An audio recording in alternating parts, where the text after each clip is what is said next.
तो आज आप देख सकते हैं कि और समाज को भी यहाँ पे पीछे जो सम्मान दिया गया है उसके सीधे अखाड़ा प्रदर्शन के जो बंधु है, उनके जो प्रमुख है, वो एक बार मंच पर पधार जावे। अखाड़ा प्रदर्शन की टोली के प्रमुख तो और समाज को भी यहाँ पे सम्मानित किया गया है। सब मंच पर पधारे। देखिए राजसमंद में आज राज्य महोत्सव कार्यक्रम 5 दिनों तक चल रहा था और आज भव्य शोभा यात्रा थी और सभी को तस्वीरें जो है वो भेंट की गई है। परम सौभाग्य की बात है कि राजसमंद की एक सामान्य शख्सियत कैसा लगा जो हमारे बीच उपस्थित है, लेकिन उनका योगदान बहुत बड़ा है। हमारे जो विश्व प्रसिद्ध नौचों की पाल है, उसकी नियमित रूप से सफाई रहे, इसकी व्यवस्था वो नियमित रूप से करते हैं, बिना कोई नाम की चाह किए, बिना किसी को बताए। ऐसे जो राजू भाई है, उनसे मैं आग्रह करूंगा एक बार मंच पर बुलाए। हम आपको महाराणा राज सिंह जी की छवि भेंट कर आपका सम्मान करना चाहते हैं। बताओ क्या हुआ, क्या बात हुई आज? सम्मान करके हम भी गौरव महसूस करते हैं।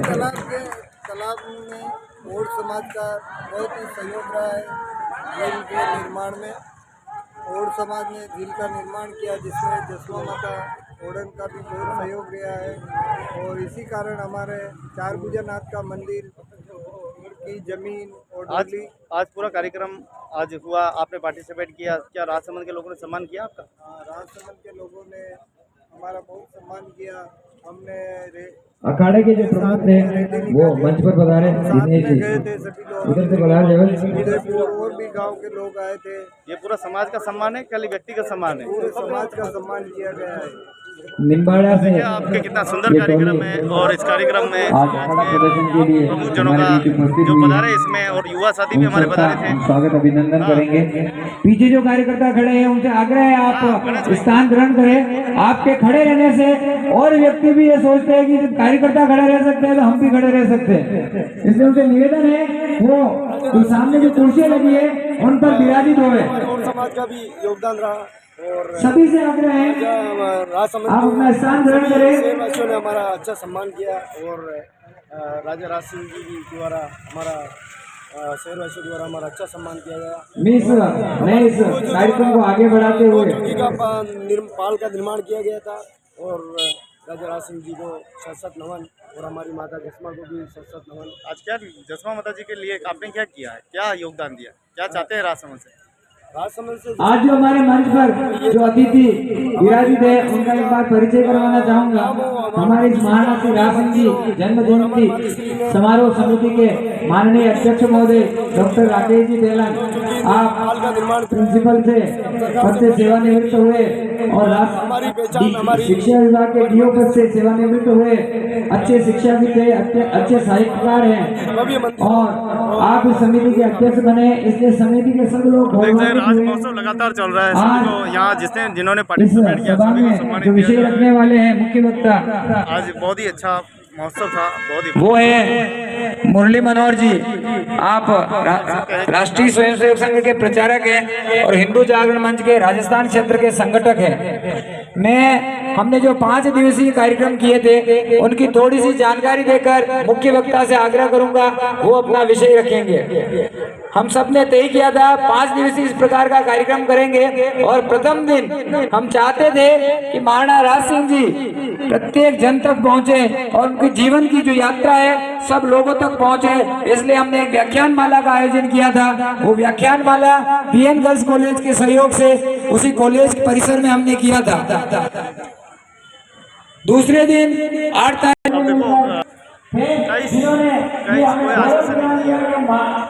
द्वारकाधीश के प्रतिदिन दर्शन कर सकते हैं, तो हमने तय किया था उन्हीं द्वारकाधीश के चरणों से हम इस शोभा यात्रा को प्रारंभ करेंगे। आज इस शोभा यात्रा को हमने आज से प्रारंभ कर यहाँ तक पहुँचे हैं और आज आप करो फोन। भारत माता की वंदे मातरम। महाराणा राज सिंह जी की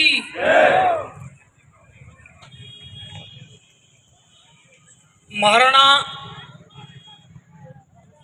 राज सिंह जी जन्म जयंती महोत्सव समिति के इस समापन कार्यक्रम में मंच पर विराजमान इस समिति के अध्यक्ष और इस भव्य आयोजन करने वाली समारोह की टोली के सभी कार्यकर्ता, 5 दिवसीय इस कार्यक्रम में जितने भी संगठन संस्थाएं, यहाँ की माताएं बहनें, इस कार्यक्रम को भव्य रूप देने वाले सभी कार्यकर्ता बंधु, हम सब के लिए गौरव की बात है कि हम ऐसे महापुरुष की जन्म जयंती, जन्मदिन मनाने जा रहे हैं। पूरी दुनिया का जो इतिहास है, देश और धर्म के नाम पर जिन्होंने अपना सबसे ज़्यादा योगदान दिया, पूरी दुनिया का इतिहास एक तरफ, भारत का इतिहास एक तरफ, पूरे भारत का इतिहास एक तरफ और राजस्थान का इतिहास एक तरफ, और पूरे राजस्थान का इतिहास एक तरफ, उसमें से मेवाड़ का इतिहास एक तरफ। दुनिया का सबसे श्रेष्ठतम इतिहास मेवाड़ धरा का रहा है, और हम सब के लिए सौभाग्य की बात है कि हम इस जन्मभूमि पर जन्म लेने का हमको अवसर मिला है, और ऐसे महापुरुष का जन्मदिन मनाने का अवसर हमको मिला है। अभी संचालक श्रीमान भरत जी पालीवाल ने विस्तार से महाराणा राज सिंह जी के बारे में बताया। मैंने भी उनके जीवन के बारे में बहुत सारी बातें सुनी है, पढ़ी हुई है, और पिछले 5 दिन से आप इन सब बातों को सुन भी रहे हैं। तो कुछ बातें उनके जीवन से हमको तो प्रेरणा लेनी चाहिए। उन बातों को उल्लेखित करते हुए वर्तमान परिप्रेक्ष्य में महाराणा राज सिंह जी का जीवन हमको क्या प्रेरणा देता है, उस विषय पर मुझे बोलने के लिए कहा गया है। हमने स्वर्गीय CDS विपिन जी रावत, उन्होंने एक बार बोला था कि हमारा देश 2 मोर्चे पर लड़ रहा है। 2 मोर्चे पर लड़ने का मतलब है, एक तरफ चाइना है, एक तरफ पाकिस्तान है। हमारी सेना इतनी सक्षम है कि चाइना और पाकिस्तान दोनों को एक साथ निपटा सकती है। दुनिया की सबसे सर्वश्रेष्ठ सेना भारत की सेना है। जल, थल और नभ, ये वर्तमान स्थिति में हम अनुभव भी करते होंगे, लेकिन उन्होंने एक कहा कि आधा मोर्चा भारत के अंदर भी है। 2 मोर्चों पर भारत की सेना लड़ सकती है, लेकिन आधे मोर्चे पर कौन लड़ेगा? तो आधा मोर्चा यानी कौन? तो आधा मोर्चा भारत के अंदर जो छुपे हुए गद्दार हैं, तो जो छुपे हुए गद्दार हैं, उनको मुकाबला करने के लिए, उनको समाप्त करने के लिए, उनके षड्यंत्रों को समाप्त करने के लिए समाज का जागरण करना पड़ेगा। और समाज का जागरण करने का मतलब क्या है? हर देश का एक मूल समाज होता है। अपने देश का मूल समाज है हिंदू समाज। इसलिए हिंदू समाज का जागरण करेंगे तो आधे मोर्चे पर जो हमारे देश को चुनौती दे रहे हैं, उनसे मुकाबला हो जाएगा। महाराणा राज सिंह जी के जीवन से भी हमको यही प्रेरणा मिलती है।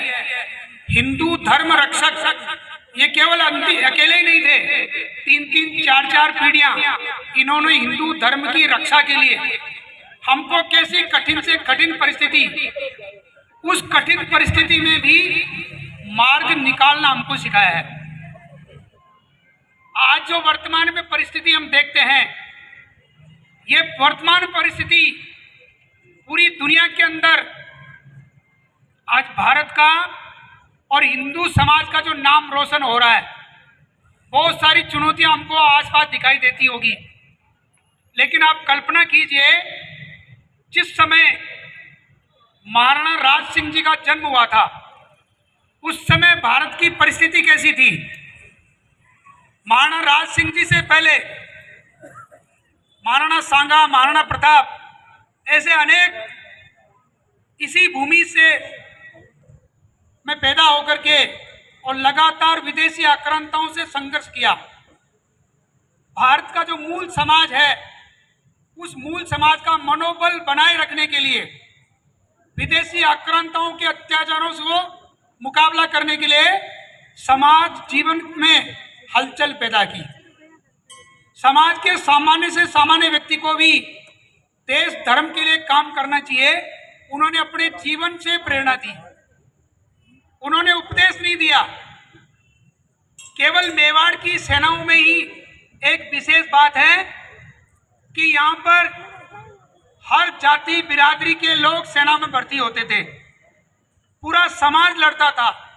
केवल सेना नहीं लड़ती थी, बल्कि सेना के साथ पूरा समाज भी लड़ता था।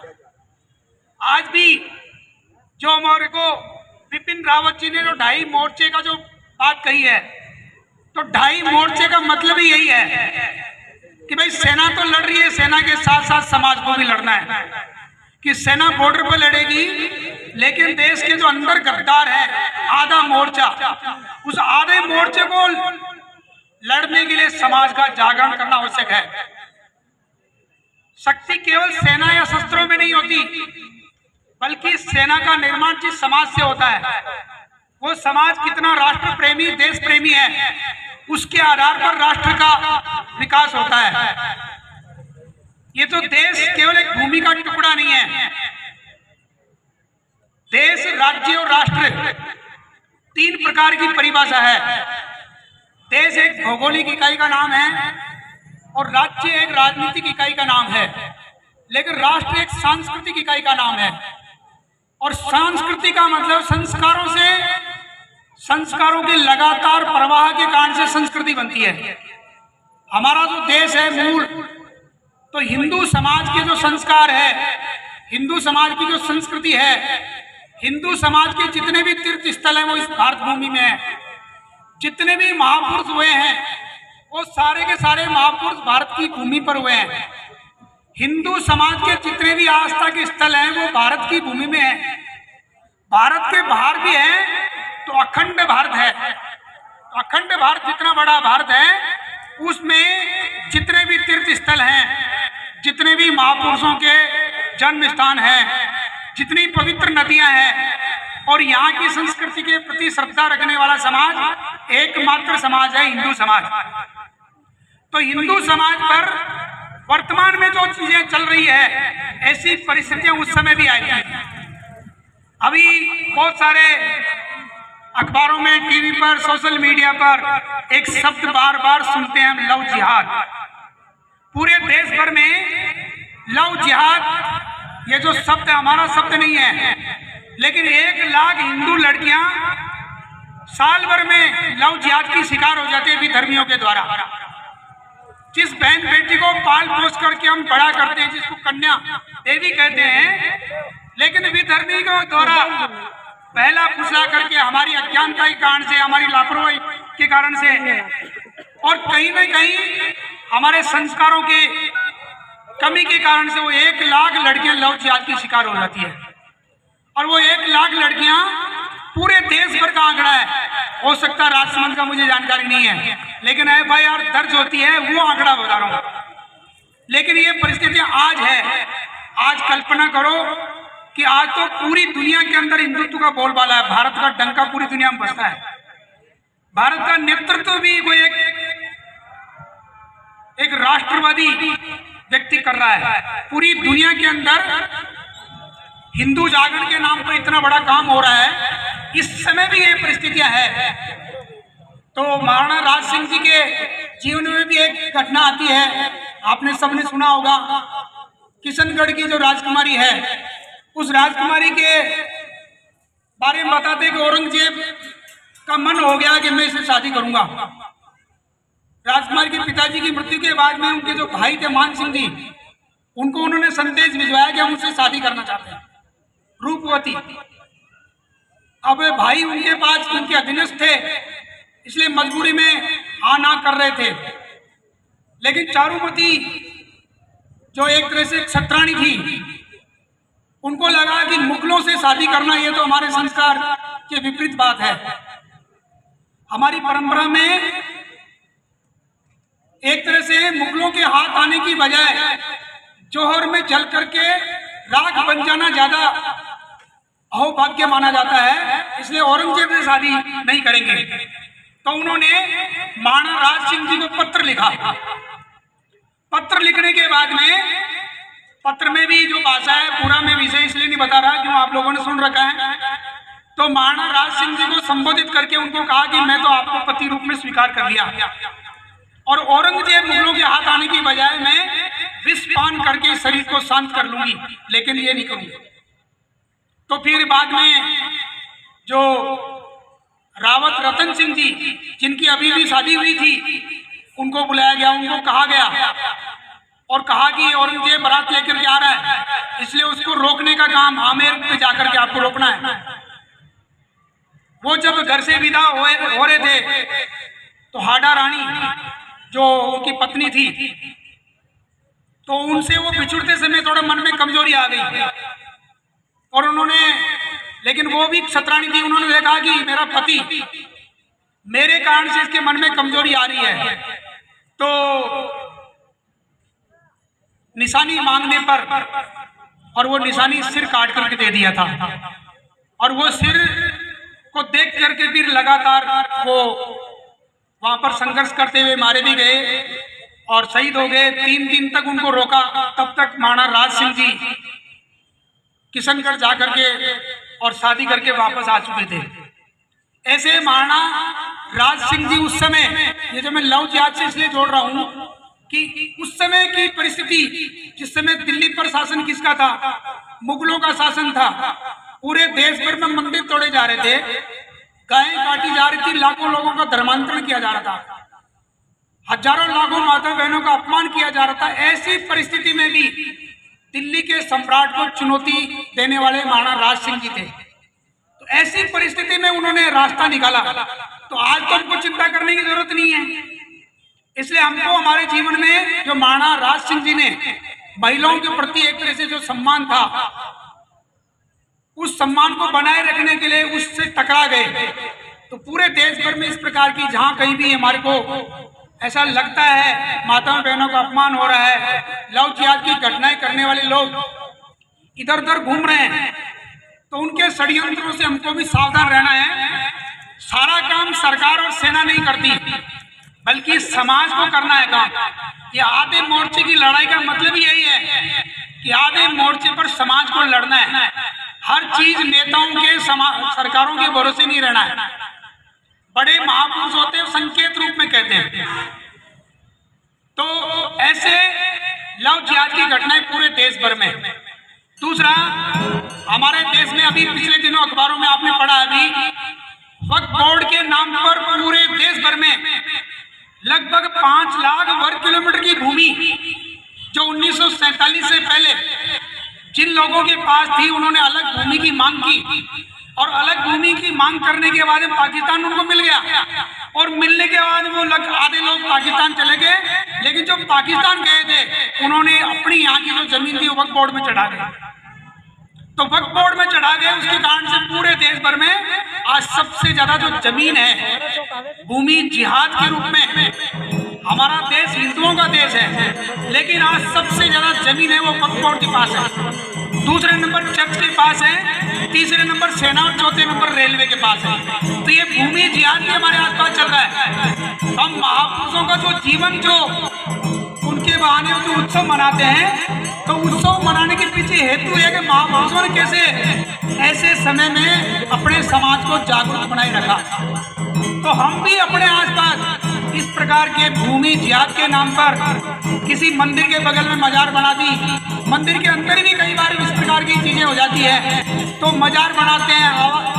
जो सरकारी जमीन होती है, सरकारी जमीन पर कहीं भी वक्फ बोर्ड का काट दिया और लिख दिया ये वक्फ की संपत्ति है।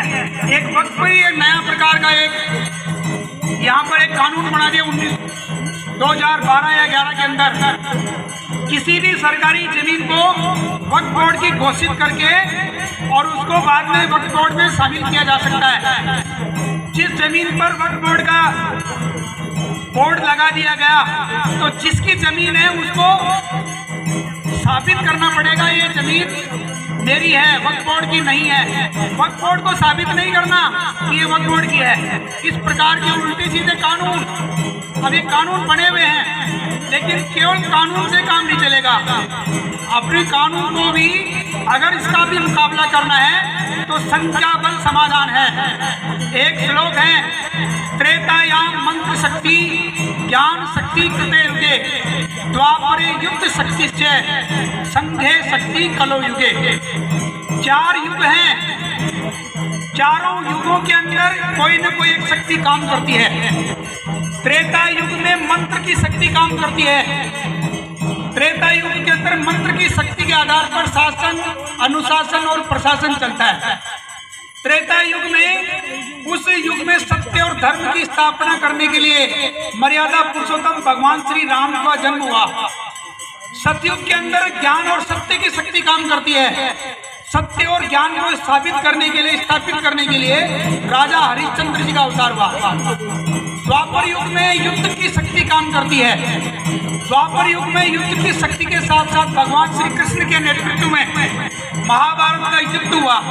तो महाभारत के युद्ध में धर्म और सत्य और धर्म को जीत दिलाने के लिए भगवान श्री कृष्ण का अवतार लेना पड़ा। वर्तमान युग चल रहा है कलयुग, और कलयुग में अकेला व्यक्ति कुछ नहीं कर सकता। कलयुग में संगठन ही शक्ति का अवतार है। इसलिए कहा गया संघे शक्ति कलो युगे। तो कलयुग के अंदर संगठन ही भगवान का अवतार होता है। भगवान अलग से अवतार नहीं लेते, भगवान अलग से अवतार नहीं लेते, बल्कि भगवान ने जो काम किया था वो काम हमको करना पड़ता है। संघे शक्ति कलो युगे का मतलब है संगठन की शक्ति, व्यवस्थित संख्या बल। तो व्यवस्थित संख्या बल का मतलब क्या है कि आज हम देखते हैं कि हिंदू समाज के प्रत्येक जाति में संगठन है, प्रत्येक गांव में संगठन है, प्रत्येक व्यापार मंडल ये भी संगठन है, जितने भी यूनियन है, ट्रेड यूनियन ये भी संगठन है, जितने भी मंदिर मठ गुरुद्वारे ये भी हमारे स्थायी संगठन है। और इसी कारण से महाराणा राज सिंह जी ने ये जो मंदिर स्थापित किए यहाँ पर, जब मुगल मंदिर तोड़ रहे थे तो मंदिरों के प्रति जो आस्था थी उसके कारण से हमारा समाज बचा हुआ है। इसलिए मंदिर की मूर्ति को भी एक तरह से एक स्थान मिले और उस मंदिर के प्रति आस्था बनी रहे और मंदिर हमारा आस्था का केंद्र, शक्ति का केंद्र बना रहे। ऐसे द्वारकाधीश और नाथद्वारा का मंदिर बनाने वाले महाराणा राज सिंह जी के जो सोचने के पीछे बात यही थी कि संगठन में शक्ति है। मंदिर रहेंगे तो मंदिरों में जो संख्या बल आएगा वही शक्ति का आधार है। इसलिए मंदिर, मठ, गुरुद्वारे हमारे स्थायी संगठन है। जितने भी संत महात्मा, जितने पूरे देश में अच्छे काम करने वाले हमारे मोबाइल संगठन है, चलते फिरते संगठन है। तो जितने भी संत महात्मा हैं, सबसे बड़े संत महात्मा वही माने जाते हैं जिनके भक्त ज्यादा होते हैं। सबसे बड़ा मंदिर वही माना जाता है जिसमें दर्शनार्थी ज्यादा आते हैं। सबसे बड़ा संगठन वही माना जाता है जिसमें संख्या बल ज्यादा होता है। सबसे बड़ा कार्यक्रम भी वही माना जाता है जिसमें संख्या ज्यादा होती है। अभी दीपावली है तो दीपावली पर भी हम लोग भी खरीदारी करने जाएंगे तो खरीदारी करते समय भी हम कौन से बाजार में खरीदारी करने जाते हैं जिसमें भीड़ ज्यादा होती है। तो ये कलयुग है, भीड़ तंत्र है, लोकतंत्र है, सिर गिने जाते हैं। सिर कटाने की जरूरत नहीं होती, सिर गिनाने की जरूरत होती है। तो संघे शक्ति कलो युगे ये हमारे महापुरुषों ने बहुत पहले कहा है। यानी कलयुग के अंदर भीड़ तंत्र है, संख्या बल है तो आपकी बात को सुना जाएगा, संख्या बल नहीं है तो आपकी बात को नहीं सुना जाएगा। संख्या बल है तो समाधान है और संख्या बल नहीं है तो व्यवधान है। इसलिए कलयुग में शेर का बच्चा एक ही अच्छा ये डायलॉग काम नहीं करता, क्योंकि कलयुग में कुत्ते भी शेर को घेर करके मार देते हैं। इसलिए संख्या बल ही समाधान है। आज का जो कार्यक्रम है, इस कार्यक्रम की सफलता का जो विषय है, आप कहेंगे ये नेगेटिव हो सकता है, लेकिन कार्यक्रम की सफलता का आधार भी संख्या बल ही होता है। उसमें वक्ता ने क्या बोला या कार्यक्रम व्यवस्था क्या रही, लेकिन संख्या बल है, यही वास्तव सफलता का आधार है। इसलिए संघे शक्ति कलो इनके। इसलिए अगर समाज को शक्तिशाली बनाना है तो हमारे समाज में जितने भी संगठन, संस्थाएं, संत, महात्मा, मंदिर, मठ, गुरुद्वारे, ये जो अच्छे काम करने वाले हैं, इन सब लोगों को समाज का जागरण करना चाहिए। और समाज का जागरण यानी कौन से समाज का जागरण करना? तो हिंदू समाज का जागरण करना है, क्योंकि हर देश का एक मूल समाज होता है और अपने देश का मूल समाज है हिंदू समाज। तो हिंदू समाज का जागरण करने के लिए पूरे देश भर में जो जितने भी संगठन, संस्थाएं, संत, महात्मा, मंदिर, मठ, गुरुद्वारे चलते हैं, इन सब का जागरण करना है। और इसीलिए इसका नाम हिंदू जागरण, और इधर यहाँ बना हुआ है हिंदू जागरण मंच राजसमंद। इस कार्यक्रम के मुख्य आयोजकों में से वैसे समिति बना रखी है, लेकिन अधिकांश इसमें पूरा इस कार्यक्रम को व्यवस्थित करने के लिए हिंदू जागरण मंच। हिंदू जागरण मंच का मतलब कोई संगठन नहीं है, कोई संस्था नहीं है। हिंदू जागरण करने वाले जितने भी संगठन चलते हैं, उन सबको एक मंच पर लाने की व्यवस्था का नाम हिंदू जागरण मंच है। इसलिए हिंदू जागरण का काम करना वो राष्ट्र जागरण है। जिस प्रकार हमारे महापुरुषों ने, अलग अलग महापुरुषों ने, ये जो महापुरुष हैं, मैंने बताया कलयुग के अंदर भगवान अवतार नहीं लेते, लेकिन भगवान के रूप में भगवान का संदेश लेकर के महापुरुष जन्म लेते हैं। और जो महापुरुष अपने जीवन से हमको समझाते हैं, वो कोई भगवान के सीधे सीधे डायरेक्ट अवतार नहीं होते हैं, लेकिन भगवान का संदेश लेकर के, भगवान का मैसेज लेकर के, और वो यहाँ की परिस्थितियों के आधार पर अपना जीवन का व्यवहार करते हैं। ऐसे परिस्थितियों में, ऐसी परिस्थितियों में समाज का एक तरह से मनोबल बनाए रखना, समाज में अच्छे संस्कार बना के रखना, समाज के लिए, देश धर्म के लिए बलिदान देने की परंपरा का एक अनवरत प्रवाह बना रहे, उसके लिए महापुरुष अवतार लेते हैं। ऐसे ही महापुरुष महाराणा राज सिंह जी ने इस जो राजसमंद की स्थापना की थी, मेवाड़ की धरा पर उसका अवतार हुआ। और अवतार होने का मतलब है कि वो भगवान नहीं थे, लेकिन महापुरुष थे, भगवान का मैसेज लेके आए थे। क्योंकि कलयुग में भगवान अवतार नहीं लेते, कलयुग में भगवान के भरोसे रहते हैं तो नुकसान होता है। सोमनाथ का मंदिर टूटा था, सोमनाथ का मंदिर टूटा उस समय सोमनाथ के मंदिर में 500 भक्त उसके अंदर थे। 500 भक्त और पुजारी पूजा कर रहे थे। पता चला कि मोहम्मद गजनवी मंदिर को तोड़ने आ रहा है, तो पुजारी और जो सब थे, 50,000 की आबादी का शहर था, और उसमें जो मंदिर को तोड़ने के लिए गजनी सेना लेकर के आया, तो हमारे लोगों ने उस समय कहा कि क्या करना चाहिए कि भगवान शंकर का मंदिर तोड़ने की हिम्मत कोई गजनी कर सकता है, तो इसलिए भगवान शंकर ही इसका कुछ न कुछ करेंगे। अब भगवान शंकर कैसे करेंगे? तो सब लोगों ने तय किया कि भगवान शंकर यानी ओम नमः शिवाय का जाप करेंगे 1.25 करोड़ बार। 1.25 करोड़ बार ओम नमः शिवाय का जाप किया। जाप करने के कारण से उन्होंने कहा कि वो तीसरा नेत्र खोलेंगे भगवान शंकर और दुश्मन भस्म हो जाएगा। अब उस समय ओम नमः शिवाय का जाप करना था या शस्त्र उठाना था, लेकिन हमारे समाज में उस समय भगवान के भरोसे रह गए, भगवान आएंगे और भगवान आकर के वही हमको बचाएंगे। इसलिए कलयुग में भगवान नहीं आते हैं, कलयुग में भगवान के रूप में महापुरुष आते हैं, और वो महापुरुष बताते हैं ऐसी कठिन परिस्थिति में भी हमने कैसे मार्ग निकाला। इसलिए भगवान के भरोसे नहीं रहना, भगवान ने जो काम किया था वो काम हमको करना है। भगवान रामचंद्र जी ने पूरे समाज को इकट्ठा किया था, अकेले वो पूरे अयोध्या से सेना बुला सकते थे, पूरे देश भर से सेना बुला सकते थे, लेकिन देश भर से सेना नहीं बुलाई। उन्होंने वनवास में रहने वाली जो सामान्य जातियां थी उनको इकट्ठा करके उनके दम पर उस समय रावण को मारा था, उस समय के अत्याचार को समाप्त किया था। तो वही काम महाराणा प्रताप के जितने वंशज रहे सब लोगों ने सामान्य समाज को इकट्ठा करके, व्यक्ति हर जाति बिरादरी का व्यक्ति एक समाज हित के लिए लड़ा। तो महापुरुष आते हैं, वो भगवान का संदेश लेकर के आते हैं, डायरेक्ट भगवान नहीं होते। तो कलयुग में भगवान के भरोसे नहीं रहना, भगवान ने जो काम किया था वो काम महापुरुष करते हैं, और वही महापुरुष हम करेंगे तो हम भी महापुरुष बन सकते हैं। तो महाराणा राज सिंह जी ने, महाराणा प्रताप ने जो काम किया सामान्य समाज को लेकर के, किसी भी प्रकार का छुआछूत भेदभाव इस प्रकार का उस समय नहीं था। हिंदू समाज को शक्तिशाली बनाना है तो सबसे बड़ा काम, एक तो मैंने बताया कि समाज को जागरूक करना है, भगवान के भरोसे नहीं रहना। भगवान ने जो काम किया था, महापुरुषों ने जो काम किया था, वो काम हमको करना है।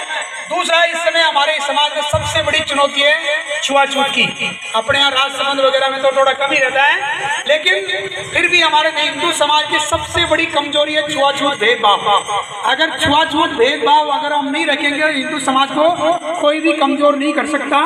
तो ऐसे महाराणा राज सिंह जी की जन्म जयंती समारोह समिति के इस कार्यक्रम के समापन समारोह पर मेरे को बुलाया।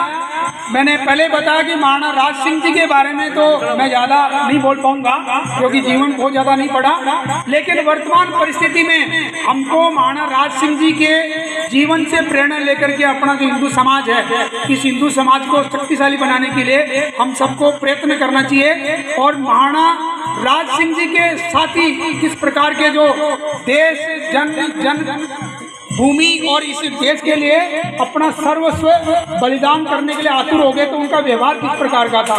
तो हम सबको भी अपना सामान्य व्यवहार, अपनी परंपराओं के प्रति श्रद्धा, अपने महापुरुषों के प्रति श्रद्धा, अपने तीर्थ स्थलों के प्रति श्रद्धा का भाव हमको बनाना है। और ये भारत जो भूमि है, ये केवल भूमि का टुकड़ा नहीं है, ये साक्षात जगदम्बा है, भगवान का अवतार है। अटल जी ने भी कहा कि ये भूमि केवल जमीन का टुकड़ा नहीं, साक्षात जगदम्बा है। यहाँ की नदी गंगा है और यहाँ का कण कण शंकर है। हम जिएंगे भी तो इस देश के लिए और मरेंगे भी इस देश के लिए, और मरने के बाद में भी गंगा जल में बहती हुई हमारी हड्डी के कोई कान लगा करके सुनेगा तो एक ही आवाज आएगी, भारत माता की जय।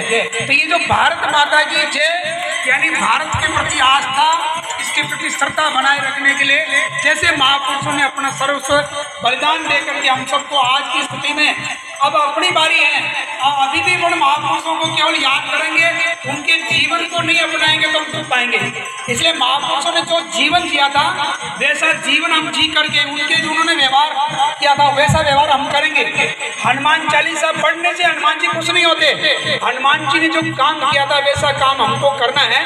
इसलिए आज के दिन ऐसे इतना कह करके अपनी वाणी को विराम देता हूँ। और आप